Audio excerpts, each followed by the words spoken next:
Hi, my name's Jack, and most of you should know me as Bright Until I Fly, or the guy who doesn't shut up on that podcast called Let's Drone Out.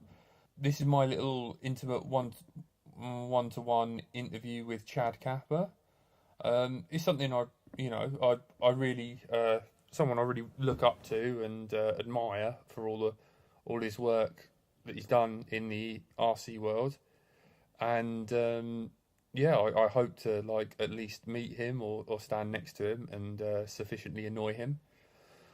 I'm not gonna leave Let's Drone Out, so just chill. I'm just gonna upload these little side projects. I've also got another one with Painless 360, Boris B, Joshua Bardwell, and Schizo as well. So if you want to write in the comments to get me to upload that and edit it and everything, please nag me.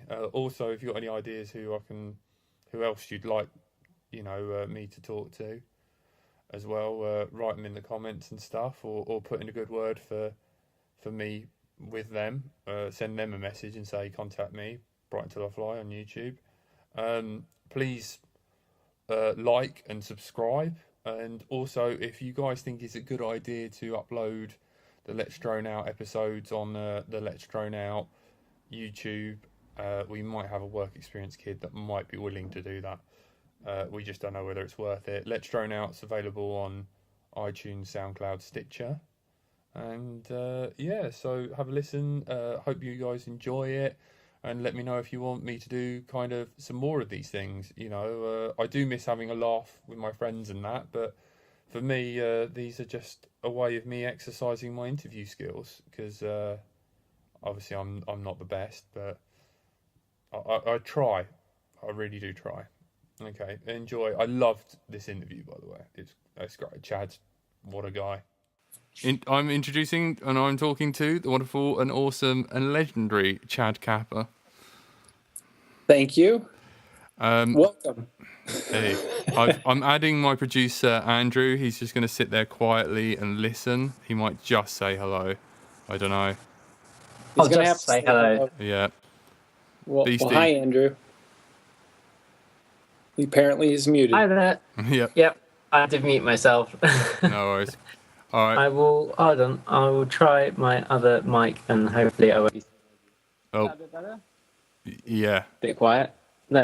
How's that? Wow, that sounds a lot better. Yeah. Wow, we're professionals. Any better? No? Yes? Yeah. You can stay on and, once Chad gets bored of me. No, I can't hear you. No. I'm terribly wrong. Sorry, Chad. How's your day anyway? Are you all right? What have you been up to? Oh, no. Wait, my day? Yep. Oh, I thought you were talking to Andrew. Chad? Actually, my day was just getting some stuff situated with the store, getting a couple new items put up. I took some photos last night of new items for the Rotor Riot store. One of the things that we do is take all of our own photos. We want to make sure that we have a personal touch on every aspect. Right, so was it Jenny I caught you on? You had a nice little introduction about filmmaking, and I just wanted to ask you, how did you get into filmmaking? What made you? I know it's already there, but for anyone who hasn't watched it. In general, I guess, I don't know. I wanted to make films ever since high school. I didn't really have the ability to at all. I didn't have access to any equipment or anything, so eventually the closest thing I could get my hands on was a computer, so I learned to do 3D animation in the mid-90s. And that was all self-taught through books that I got at the bookstore and running through tutorials, and I got a rather inexpensive software package called True Space made by Caligari, which I don't know if anybody knows of it. It was kind of a small 3D company that had some pretty powerful software at the time. So that was kind of my first entry point into any kind of production. Because to you, I am a film philistine, because I like Kevin Smith, but he makes his own films, I saw your Chasing Amy poster in the background. No way, man. Oh, you recognize it. Snooch to the nooch. Yeah, I appreciate Kevin Smith, but if I had to pick a favorite director, it would easily be Kubrick. Okay. Why? Oh, because one, he's very diverse, which is one thing that I really like in a film director is somebody that can, do a comedy, a horror, action, well, not that Kubrick really does action, but he does do intense. And, I think he's a master filmmaker. I mean, his films, well, something that really hooked me was, a lot of people didn't realize this, but I was in the Marine Corps and going through basic training was so eerily similar to Full Metal Jacket. If you've ever seen that movie, I saw the movie before I went in, and I just thought, "Oh, that's a movie." And then I went in, and I was like, "Oh my gosh, it's like you're in the movie." So he's very accurate as he can be, in the films that he's made. So you were a Marine? Yes, I was. No way. Can we have an hoorah? But former. No, you never not a Marine. Right. Yeah. Can we have an hoorah from you? Hoorah, no. I don't have the energy right now. Man. No, that was a long time ago. I got out in 95. So. Wow. That's Chasing Amy year. Yeah. Yep. That is funny, man. Do you know what bugs me though? Like, I'm impressed with you guys, like, you Marines and stuff, but it's Semper Fidelis for crying out loud. What's that? It's Semper Fidelis for crying out loud. Oh, instead of Semper Fi? Yeah, that's the only thing that gets me. I'm like, you're saying it wrong. Well, I don't think the Marines are necessarily known for accuracy. Oh, try and say that sniper. The sniper will be. Well, yeah, that kind of accuracy, but as far as grammatical accuracy, see? Yeah. Okay. All right, I'll let you off. I know a little bit where you got into RC and you, is it your son got in there as well, and you're very interested in that. What led you to get to Flite Test? Like, I want to know about the bad stuff, and then it gets good.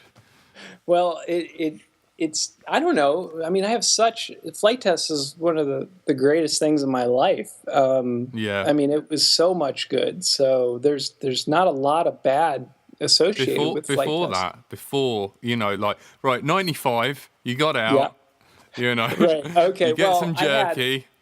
Let's just group all those years together. The first 15 years of, my professional career as, I did a bunch of marketing videos and really wanted it.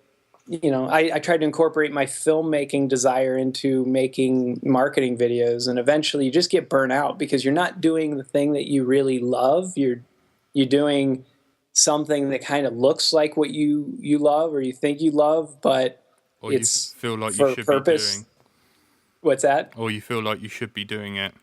Yeah, and you got to make a living. I had a family, and all of that. Well, I built my company, which was really focused on creating marketing videos and commercials, to a point to where it was functioning without me. Like the whole company was functioning, and I didn't have to see clients. I didn't have to be in their day to day.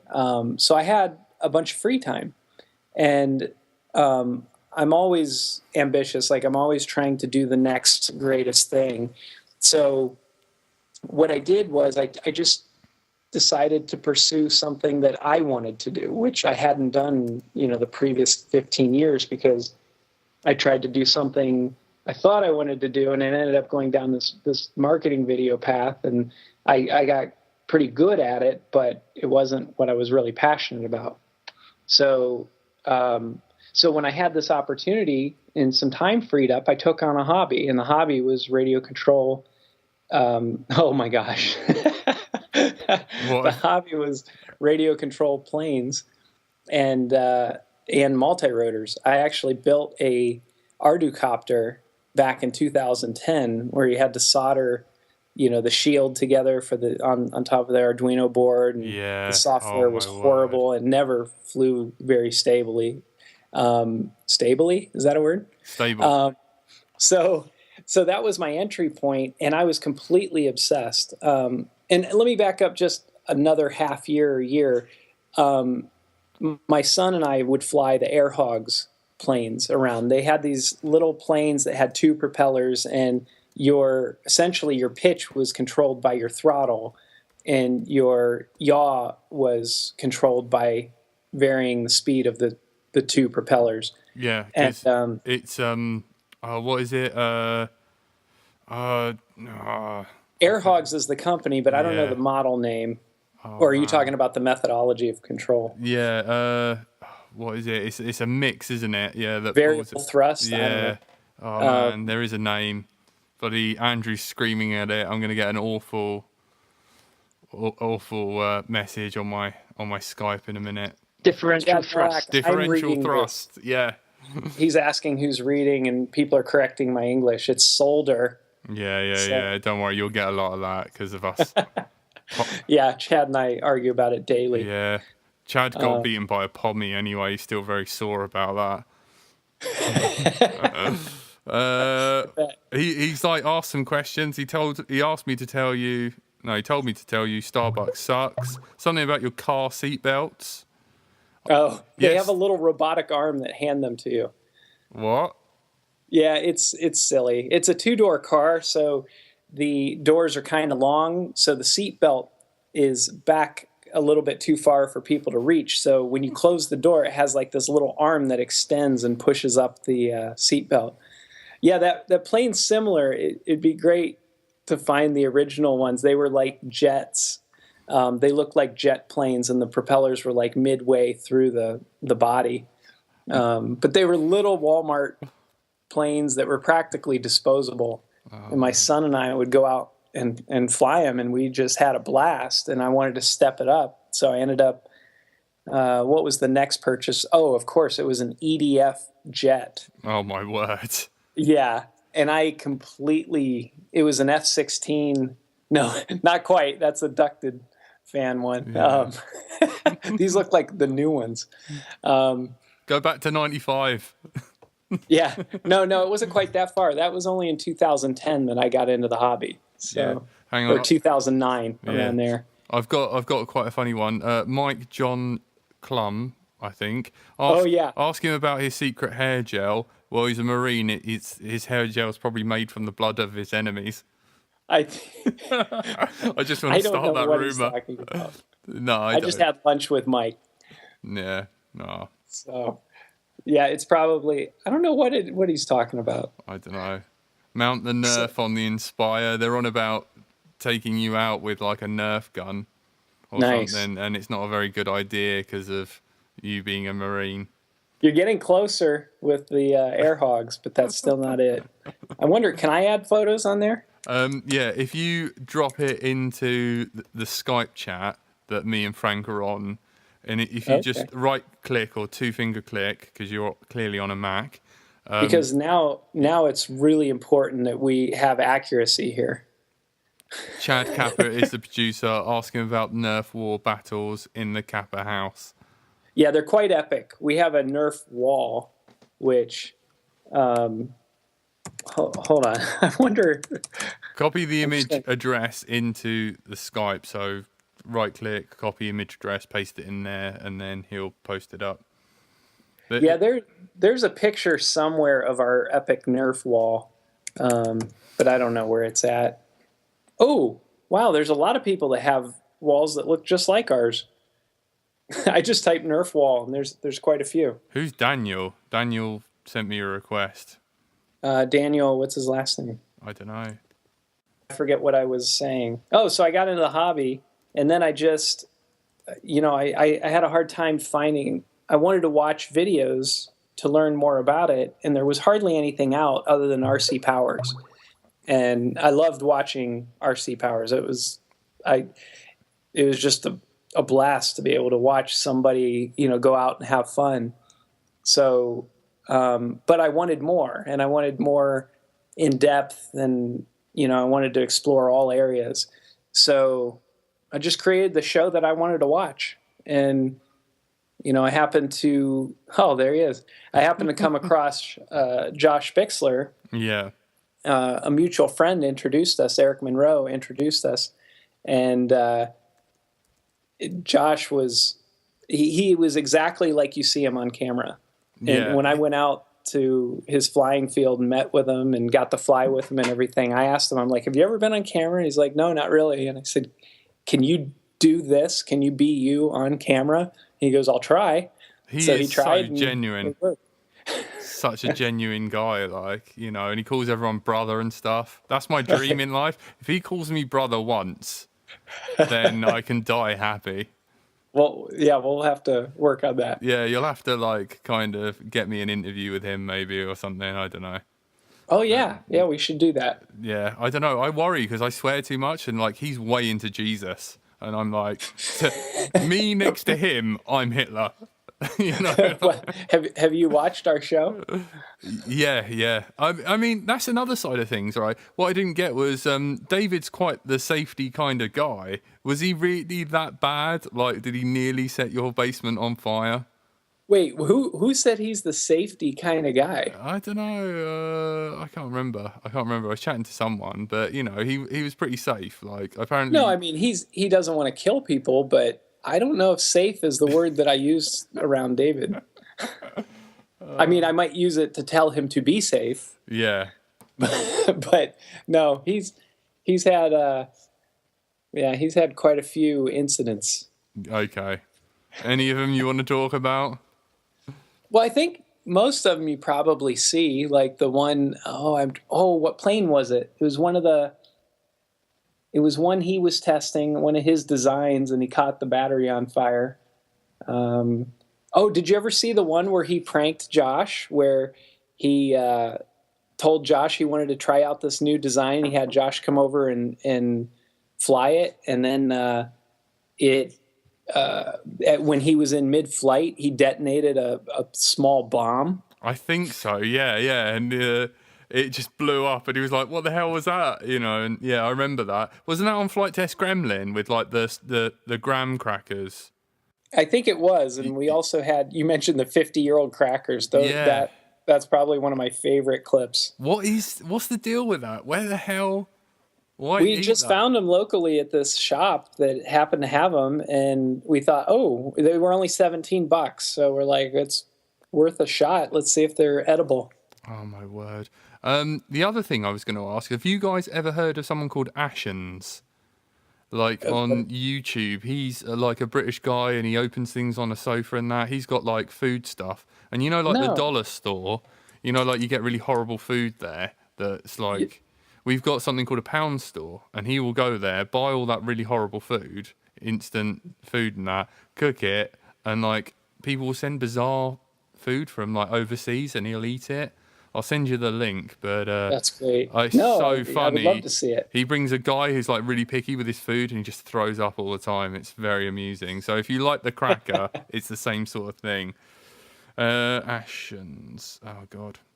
Yeah, send it to me. I'd love to see it. What else? Like your favorite times of doing flight test, for instance? Oh, I'd have to say, really the time that we would do stuff like the turkey plane or the brick plane or the blender, the crazy ideas whenever Josh and I would spend, the day before preparing for it, because we'd come up with these ideas, and a lot of times we wouldn't even start building them until like 2 days prior to shooting. And we're talking about making stuff that has to fly and become airborne, and it's being built, from scratch. Oh my word. But I loved it. I loved the last minute crunch and, making something from nothing. I mean, that was, that's probably one of my favorites. There you go. There's the Ashens food link in the Skype. Sorry, just to cut you off. I love the turkey. That was amazing. the flying toaster, that's, goes back to my early days on the computer. I always remembered that screensaver, and I thought it'd be really great to do a real flying toaster. So that was one that was always my favorite. So, hey, somebody's asking, what's the target with Rotor Riot? Where do you want to go with it? That's actually a lot of people ask me that question, and where I want to go is what it is. And it sounds like a cyclic answer, but I really wanted to explore that lifestyle and that community that naturally was emerging. Yeah. So that was the whole concept of Rotor Riot, is to, what show could represent that, high performance mini quad community. And, and that's what it is. I'm not really steering it. Like, I don't have that kind of ability. I'm only uncovering it, is what I would say.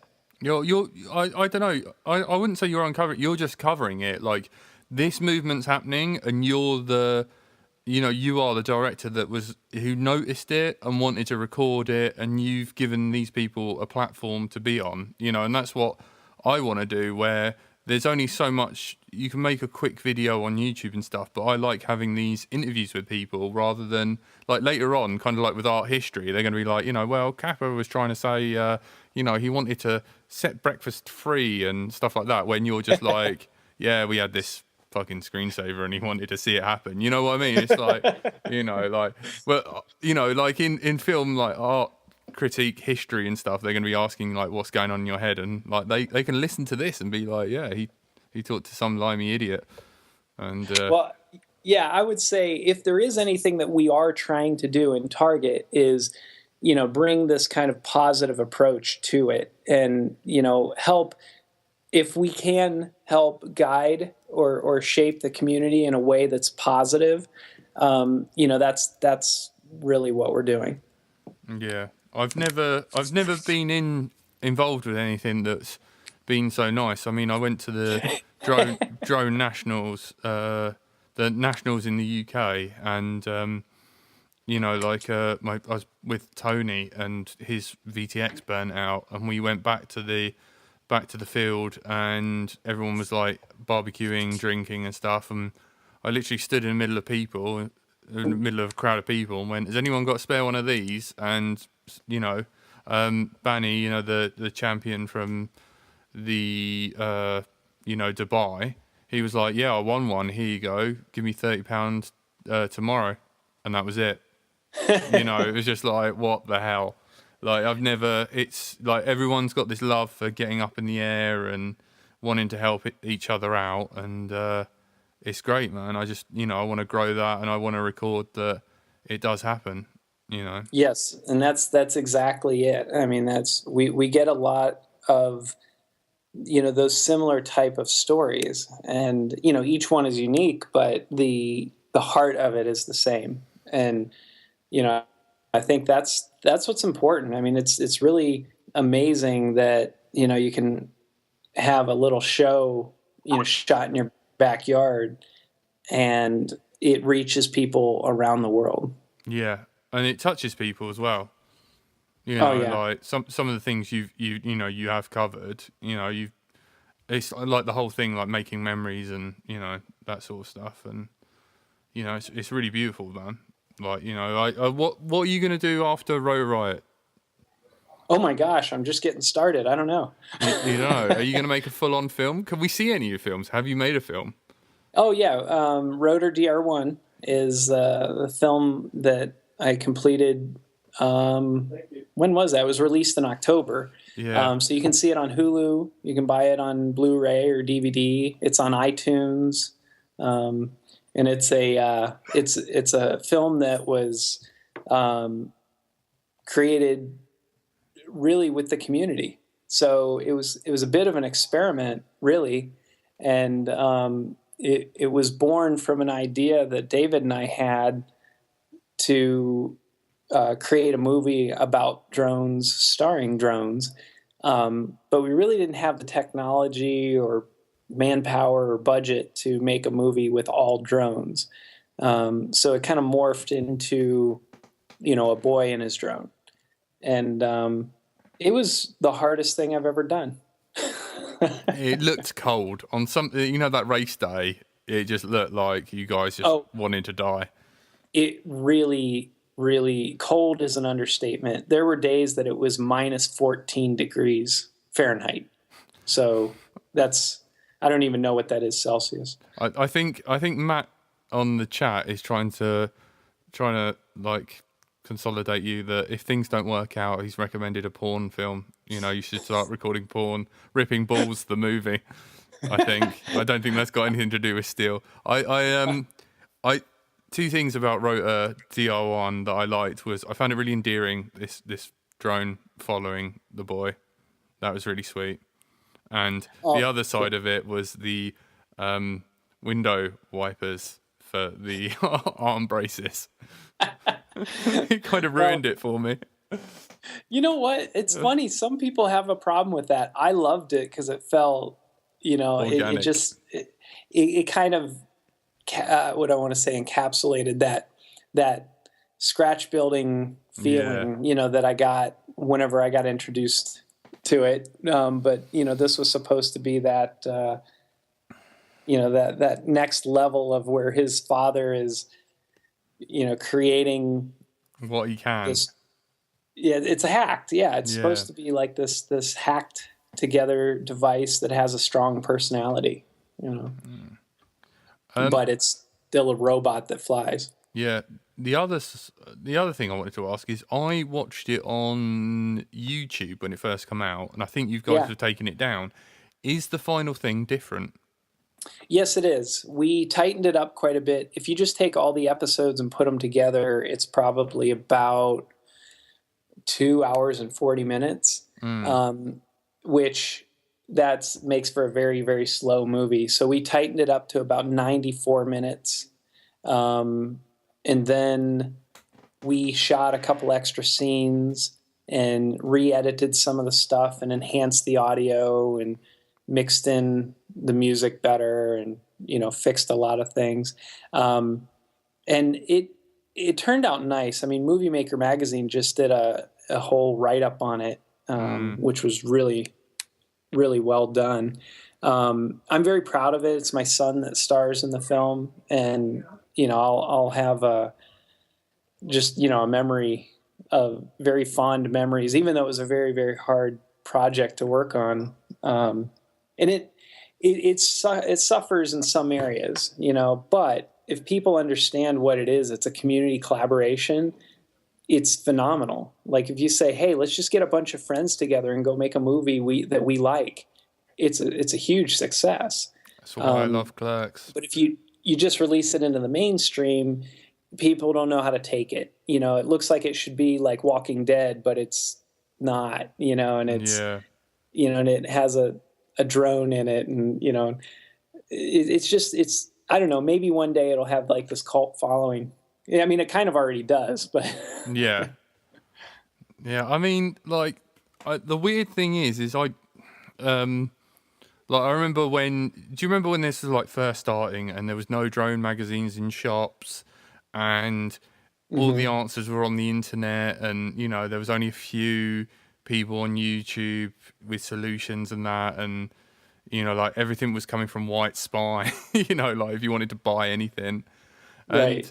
And like Ready to Fly Quads. Yeah, Ready to Fly Quads. Yeah. Sorry, I keep calling it. I'm so old school, like White Spy. But like I'm wondering how similar, like art mimics life. Like how many things, like will we have drones following us in the future? Will like we already carry them around, and how long? Well, it's really actually there's some real gems in this movie, because right now the central point of the movie is this drone race that they go to. It's like an underground drone race kind of feel in an abandoned building, and that at the time that we were shooting that, there was only one video online of any type of drone racing, and it was the Argonne video. Yeah. And so the reason we even put the race in there and made it a central point was the community. The community said, put in underground drone racing. And it's funny because I was kind of like, I wasn't sure. I'm like, well, what would that look like? What would it be like? And, so we developed that out and did the best we could. And it was really, really cool until, about 3 months later, you see people like, Chad Nowak and Steele Davis flying these things 10 times faster and more articulate than what we could portray in the movie. Yeah. So I like how one of them in the first edit you could see crash out instantly. Yeah, just straight off the bat, like. But so it doesn't, what we know about drone racing right now, it's already out of date, in the movie. But at the time, we were way ahead, and it's so funny because we're talking 18 months ago. Yeah, man. It's only a year and a half from now, and the difference is phenomenal. Yeah. But that's a piece. Another piece is we had Sky Medics, which the purpose of the Sky Medics drones were to deliver medical packages to people. And now that's a thing. Like, that's something a lot of people are developing and producing. And I'm not saying because of the movie, but the concept of community collaboration is the community knows what's going to come. The problem is the community can't always organize or facilitate or make it happen. So if you can create an engine that can make things happen, but you get your input and your feedback from the community, you can actually develop things that... So essentially, Rotor Riot was born from Rotor DR1. Yeah. Because everybody pointing in the direction of drone racing really got me thinking. Not the concept. I mean, I understood, how to fly and what that could mean. But the fact there were so many people interested in it was what really piqued my interest. So I wasn't particularly interested in drone racing or high performance drones. I was interested in the movement. And at that time I went, actually David and I went over to Austria and went to one of the earlier drone races last summer. It was actually, I think it was even before nationals. And it was an aerial GP race. And I remember I almost met Metal Danny, but I guess he showed up and they were really disorganized and he left. So I just missed him by like a couple hours. He's funny, man. He's so funny. All he says to me is, "I am Viking." And that's it. It's so... Well, I did get the chance to meet him in Dubai, and of course I talked to him online. But to meet him in person was awesome. Oh, man, I'll have a look, see if he's on Skype. No, he's not. He's off at the moment. Oh. I was gonna add him and be like, "You're a dick." Give him some shit. Oh. So the whole movie, pointed me in that direction and got me interested to see. Hey, that's it. That's a picture from Austria. Yeah. And that's Kent in the background. And Kent Dietrichson, he's an amazing pilot. Yeah. David was just racing his mini tricopter then, I think, for the first time. He was testing it out. Yeah. Actually, the race it was not a good racer for that course. And actually, the guy on the right that you can't see on the foreground there, his name's Giacomo. He has a YouTube channel as well called Jocko Whatever. Google it. Put it in the chat. Here it's. I'll put it in there, and he's gonna be. He's gonna be like, what? I've got loads of subscribers now for randomly.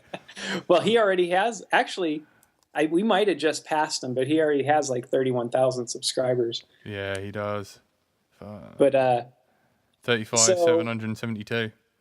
So I really, kind of my business philosophy, but I mix business and my life and all that all into kind of one thing. I mean, Chad, Steele, David, they all stayed at my house all at the same time. I mean, while they were in Ohio. Is there any house left? What's that? Is there any house left? Yeah, fortunately there is. Oh, man. But it's I guess for me there's not a big dividing line, and I believe it's possible to make a living doing what you love, and I've been able to do that off and on, and in more recent years a lot more frequently. And I can't think of a better way to live. I mean, I never. I mean, you've like changed my life or even saved my life, really, because inadvertently, because like I was, I graduated as a fine art student, and I was like screen printing, and I was making prints and that, and it was just I just weren't doing that well. Like art's so competitive, and I was trying, submitting to loads of galleries and not having much luck, and um, it was crippling me. I was really going under, and I was like quite heavily depressed Mm-hmm. from it all, and I was into like drift cars and that, and I thought I'd never be able to afford a drift car, so I started looking at the drift RC cars, and that led YouTube to suggest uh, flight test, and I watched an episode, and that was it. I was hooked, and I remember really loving the mini H quads, flying the backbone around the old engine buildings and that, and then I just basically, whilst saving up, just hammering YouTube video after YouTube video, and I bought a helicopter and I built it, and the next thing I know, I'm making friends in the field, and I made some of the best friends in my life, and now, like, I work for a RC company as their technician, and I literally knew nothing. You guys were my starting point. You were, my prologue, like, and you've had a massive effect on my life, and I can't thank you enough. Wow, that's amazing. I honestly, it's always hard for me to know how to respond to that because No, no, it's all right. it makes me very happy, but it's also very humbling. So, Yeah. thanks for sharing. Yeah, no worries. I just, I never thought I'd be here, sat here talking to you, and I'm just trying to give something back. And, I really wanted to just do an interview with you, and, find out, what I can about you, and what drove you to do the things you do. And I hope you Well, continue. yeah, and I can tell you, the hobby is a big part of it. I don't know what it is about the hobby that, it attracts these kinds of eclectic people together, but it's the people.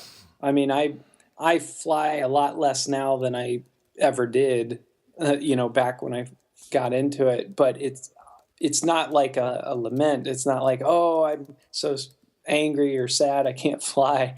No, I flew on Memorial Day. The after hours flight test crew came over and flew a bunch of stuff. Andre Russo came down from Canada and they flew some planes, and I chased them with the alien that Chad built me.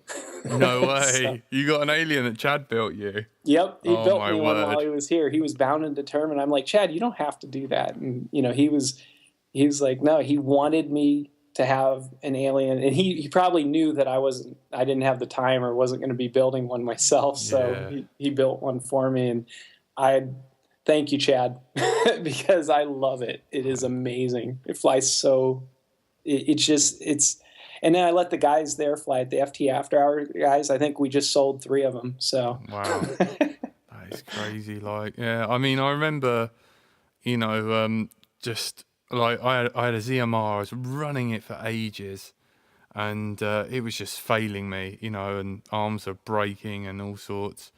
And then I remember watching his video, and that was before Rotor Riot and just after the Drone Nationals and that. And he was like picking apart. He's like, "Look how easy it's to change an arm, and these are good." And I bought one, and I've bought another one. I literally have 2 of them.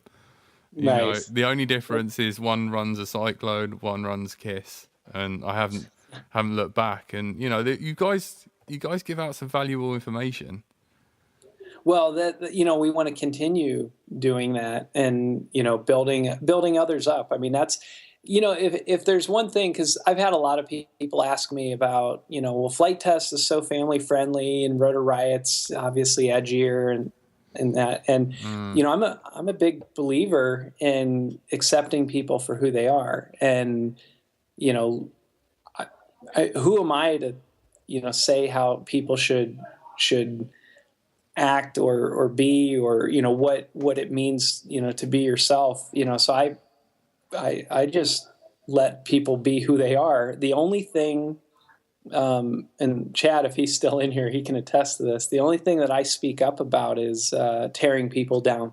Yeah. It's the only thing I won't really stand for. Is you gotta you can talk to the action. You can talk to hey, I didn't like that you did this or that or whatever, but you can't tear people down. You can't tell somebody they're a worthless human being. Like that's where I draw the line. Everyone deserves a chance. Everyone's got something to offer. Absolutely. And I see it over and over and over, and usually the only difference is people don't get that chance. And I see this hobby, and this happens to be an avenue where it affords me the opportunity to give a lot of people a lot of chances to try something. Rotor DR1 was an opportunity for a lot of amazingly creative people to express their creativity. And Elizabeth Davis Elizabeth, I'm sorry, I forgot her last name. She was one of our primary contributors on Rotor DR1. And I'm sorry, I'm trying to look up her last name. No, it's fine. Just stop, look it up, find out. It's fine. I can cover you. It's totally fine. Also, we can be like, hey Frank, do you know who it is? Frank, have you got any questions? Elizabeth Roper, that's what it is. Oh. So I got to meet her once. Fab. She came out for the drone racing scenes, but she wrote so many amazing concepts and scenes for the movie. It just blew my mind, and she was so into it. And we had other people too. We had Michael Anthony and David Kenny, and I mean these were community people that, for whatever reason, stumbled across it, or were flight test members or whatever it might be, and they got involved and just really got to help us make something amazing. And how else can you do that? I mean, you get the power of the internet, some willingness, and you can do amazing things. Yeah, I mean, you've got, just remember that you have got us here as well, in the UK. We've got our own, flying park that you can hold a big venue and that. So just, make sure you remember you have got us at your disposal as well. And, if you want to do some podcasting. Absolutely. Or I would love to recommend, get over there. Yeah. Do a European tour. Yeah. Actually, what's on, I can take that as a segue into one of the things that we're going to try to do this summer is get to Chernobyl and Pripyat. Yeah, I really want to go to. I'm fascinated with radiation. There's a documentary that compares radiation to bananas, and it is truly fascinating. I have to see that. I've not seen that. I will link you to. It's funny because they say about the highest level of radiation that regards occupation, and do you know what the number one occupation is to get exposed to radiation? No. It's on an airplane. Oh, don't spoil it. He's having a go at me. Don't spoil it. Yeah, if you're airplane stuff. Number 2's an astronaut, and that's all I'm going to say. And that's weird. Number 1 is not an occupation. It's something else. But yeah, it's fascinating. Hang on, I'll look it up. I'll have a little look in my history. Huh. But I've always wanted to go because in the hospital where the firefighters came back from putting out the fire at the power station, their boots and stuff are still left in the basement. Once they found out it was radiation, they threw them down there, and that is the most radioactive thing because it's so confined, and that was at the epicenter of the radiation. Yeah, I where have seen some documentaries where yeah, I caught bits and pieces of that. yeah, they had like, what was it, 90 seconds or something for the average unclothed person to clear their little bit of dust and fragments and stuff. It's crazy, absolutely crazy.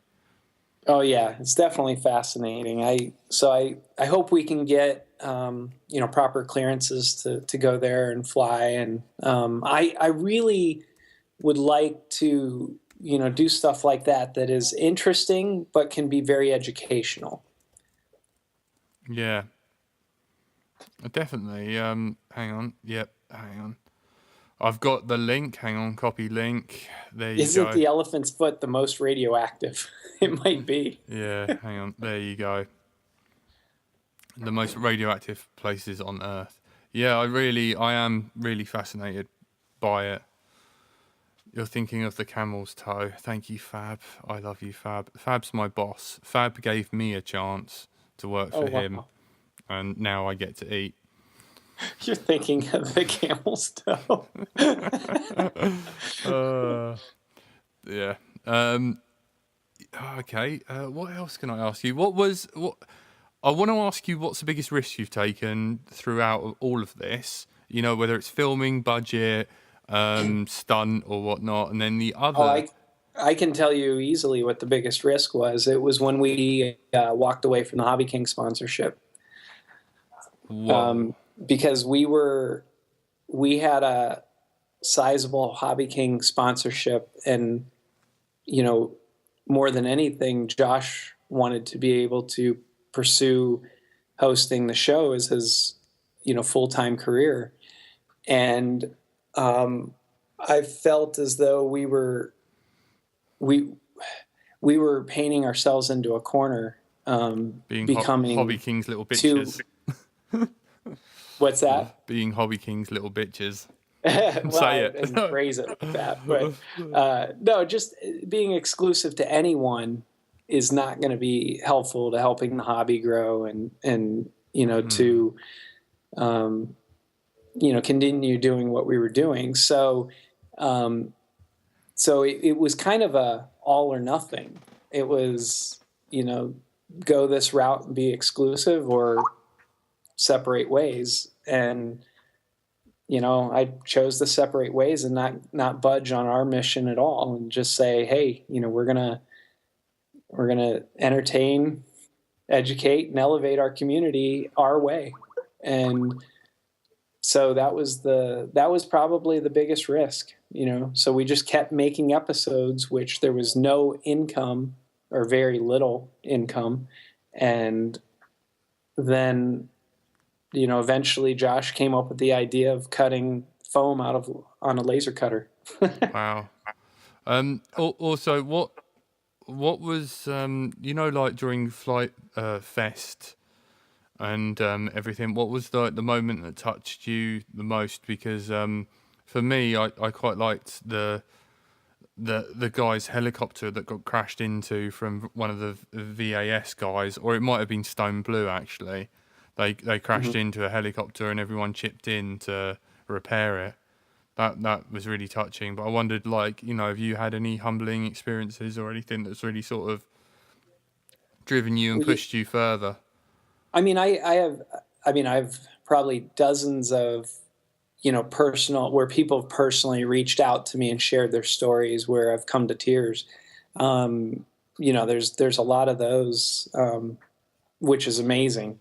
But as far as like an event, or something I've walked into or experienced, I would have to say driving up to Flite Fest the first time, because by that point I had sold the company and Josh was in charge. So Uh, I didn't conceptualize that, plan it, or anything. So I was only an attendee, and I didn't get there till I think the second day.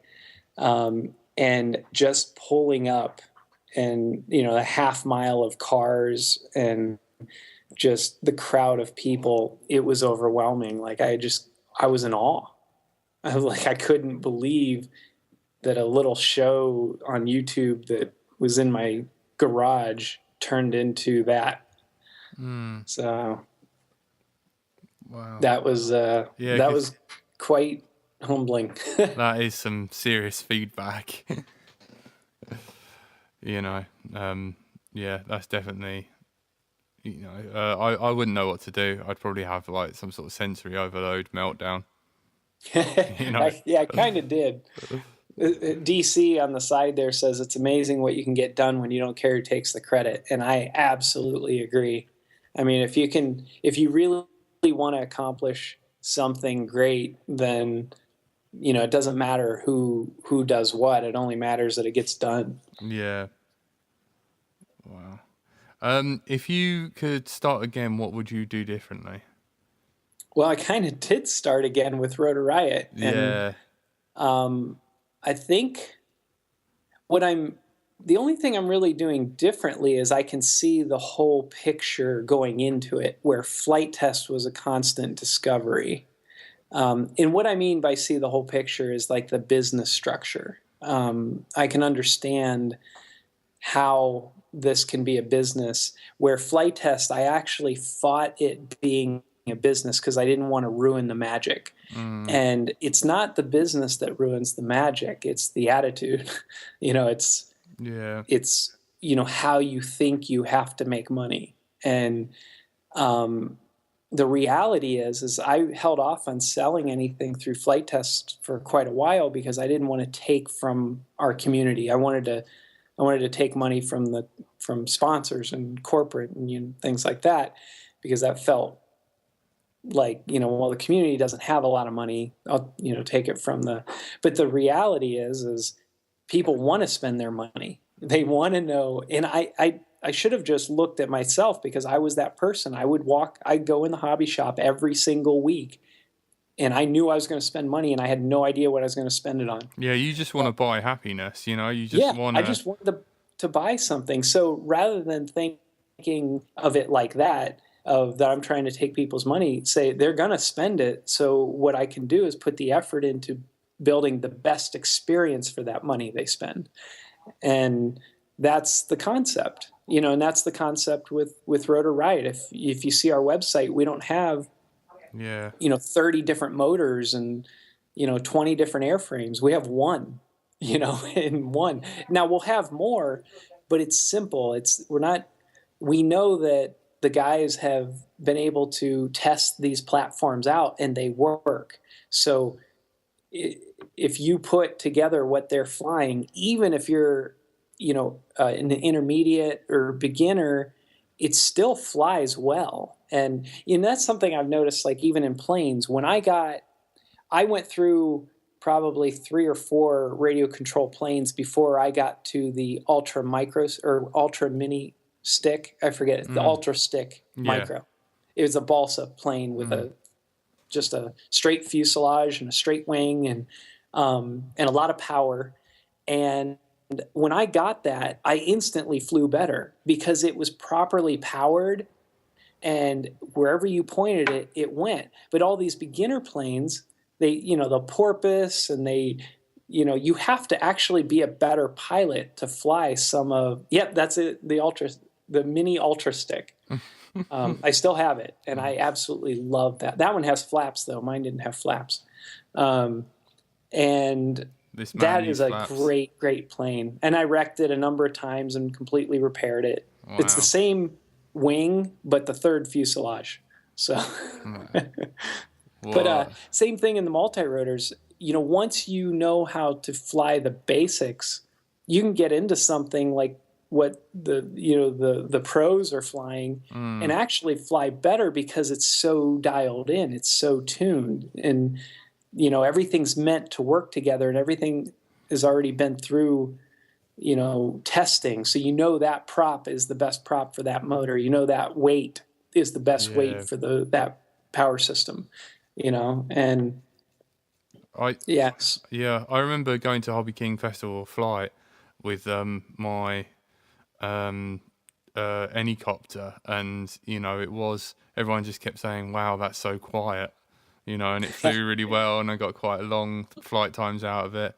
But about spending your money, one of my best experiences is wearing a flight test T-shirt and someone being like, "Oh my God, you're into flight test," randomly in the middle of Brighton, That's great. in a shopping centre, and it made my Oh, day.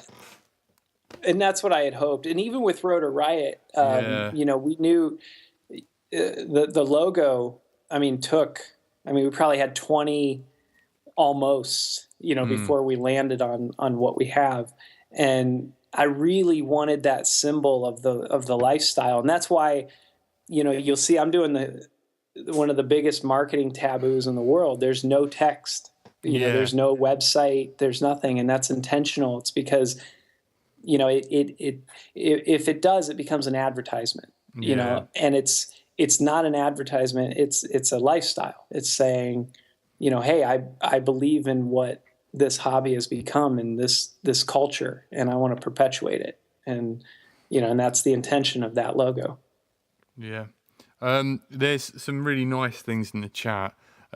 Somebody asked about the, I'll try to, so we don't skip over here. Somebody asked about the Corridor Digital Star Wars drone video and reaching 1.4 million people. We pretty much expected that it was going to reach a lot because everything Corridor Digital does has tons of views. I mean, they have like almost 4 million subscribers. Yeah.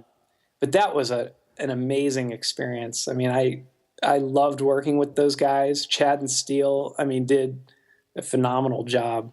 I love the setup with the GoPro where he strapped it to the rear, but then put his battery where his GoPro should be. I thought that was awesome, like, to get the rear shots. After that, I think, Steele was saying he wants to do that more often. Yeah, crazy. DC says, thanks for all you've done, Chad. I can see your vision, and many people appreciate your work. Well, thank you. I'm glad to hear that.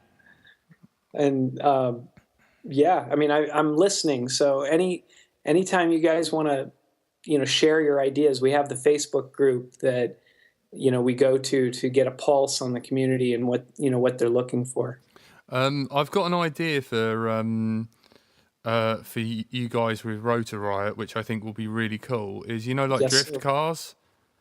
I think what? Drift cars. Oh yeah. You know, like how they skid and loads of smoke and that. I'd love to see those guys not only chase those and like try and slide in tandem with them, but I'd also like to see them try and sit in a drift car whilst it's being driven, whilst trying to follow the drift cars that are sliding around the corners at loads of G-force. And I like that. We actually had a similar concept to that was with dune buggies. Yeah.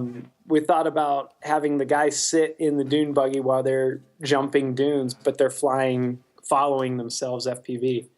Yeah.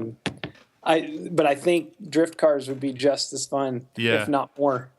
Yeah, do it. Totally. Yeah, drift cars. I think because they've got their whole community as well. Like, if you just showed up and, like, you know, and they've got like a load of drift rockets, they won't mind. Like, you know, you could have steel stood on someone's car. I mean, you'd probably piss up someone's car knowing him. But, you know, like, they just don't, like, some of the drift guys are crazy. There's a guy called Drift Idiot. He's in America. Like, contact him. He's a really cool guy.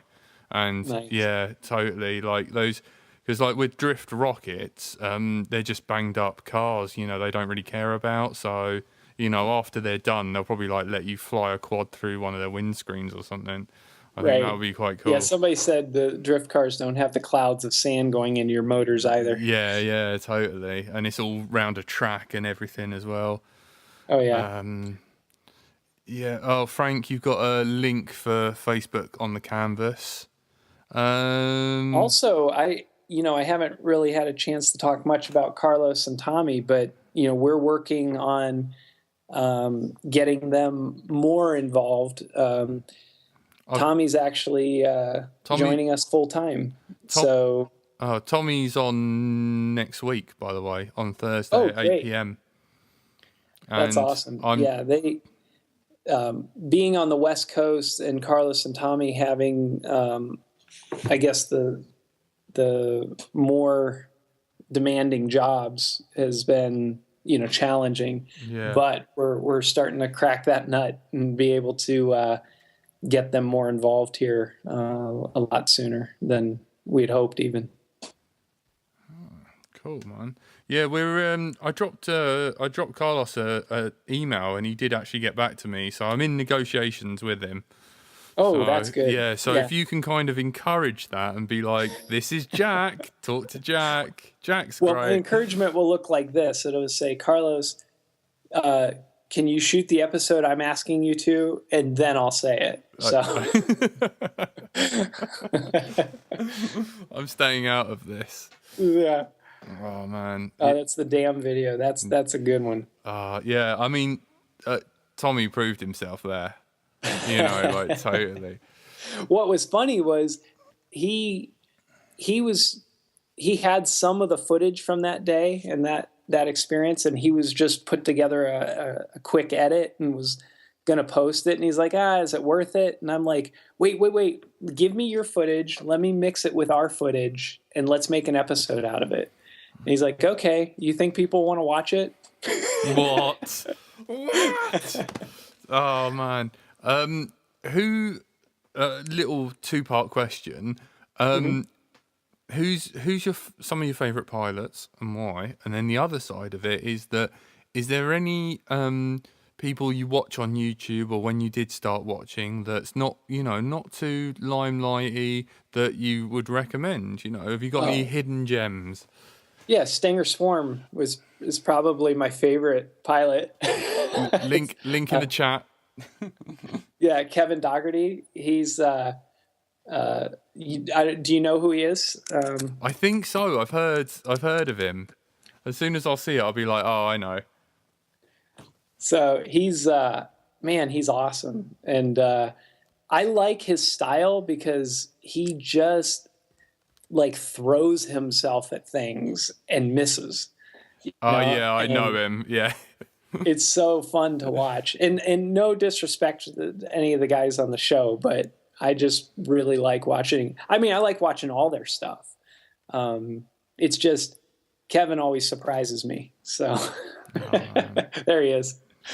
Actually, one of his more recent ones, you should put if you can find the link, he flies into this little cove in an office building and he starts flying up and there's nothing but 2 holes and he's centered on them. And you're like, you're not going to make it. And then he flips back out the top where you didn't even see there was an opening. What? And it's that kind of stuff that I love watching. Oh, man. Yeah, Kev, if you want to come on, please do. Just drop us a message. Ask Chad, and we'll definitely chat to you. Yeah, because I've seen a few. He's been in Steele's vlogs recently. Oh he's yeah, been doing some mad things. He lives close to Steele, and they go out flying all the time. That's how I know Kevin is through Steele. Yeah. Oh man, hang on. I'm just trying to have a little. Apparently, he's got some. He looks seriously 80s. Apparently. Yeah. And there's Ethan Galnack is another one from Hawaii. We met him last year when we were scouting a location in Hawaii. And Ethan, man, he is good. So I can imagine he's going to be schooling some people here pretty soon. Hang on. Andrew, have you got any questions? Because I've been, I just want you to know, and also you've got some stuff in the chat as well. I just want you to know. Sorry, I got to talk to my producer Frank. I think he's here. I think he's still here. I am still here. Hopefully. Have you got any questions? I was gonna say we saw. Actually, no, because you said you're not dealing with Flite Fest anymore, so I won't ask that question. I'll be there. Okay.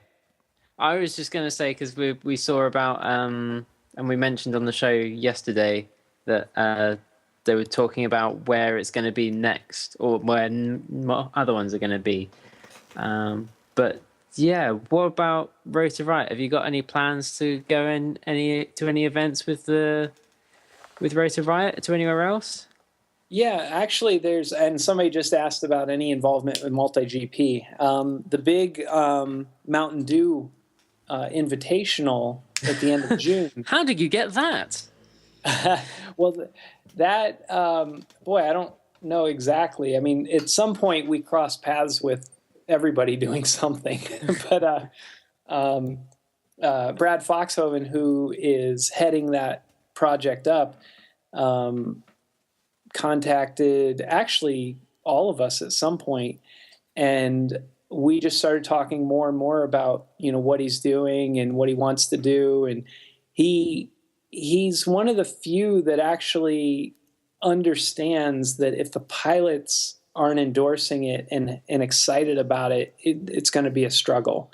So he said he wanted to put on an event where the goal was for the pilots to have a good time competing.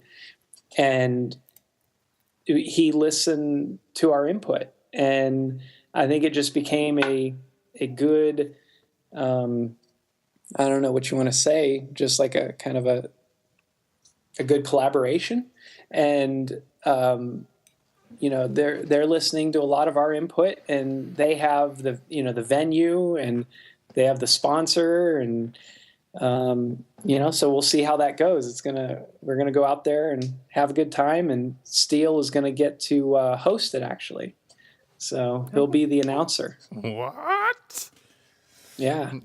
So there's that, and then you have Drone Nationals, and then Drone Worlds, and now our involvement in the other things, it's still kind of being sorted out, whether we're just attending. Some of the guys are competing.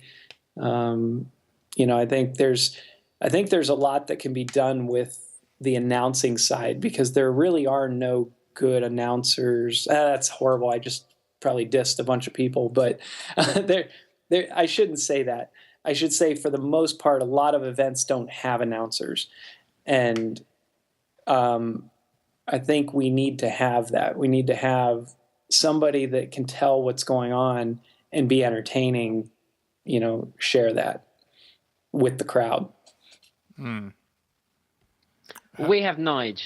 Nige is a good announcer. I like having him as an announcer for Rotor Riot in the air show. That was good. Yeah, and to be fair, I don't watch a lot of races, so I'm more, my personal interest again is more in the lifestyle and the freestyle and all of that, and the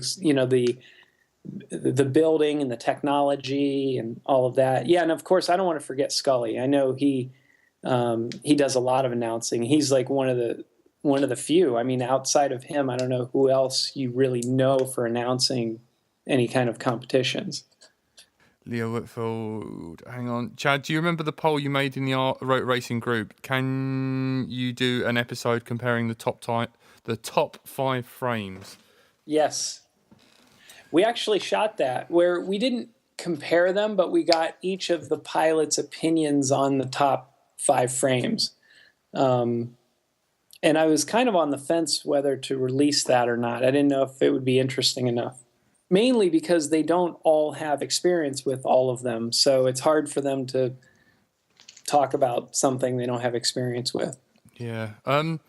Also, the other side of it is I really want a goggles shootout with you guys, because you've done the Tyrannus and you've done, you've done like the like mini 180 frames and that. Because right. With the Fat Shark goggles, like the Dom V1s, because you guys started off on the base.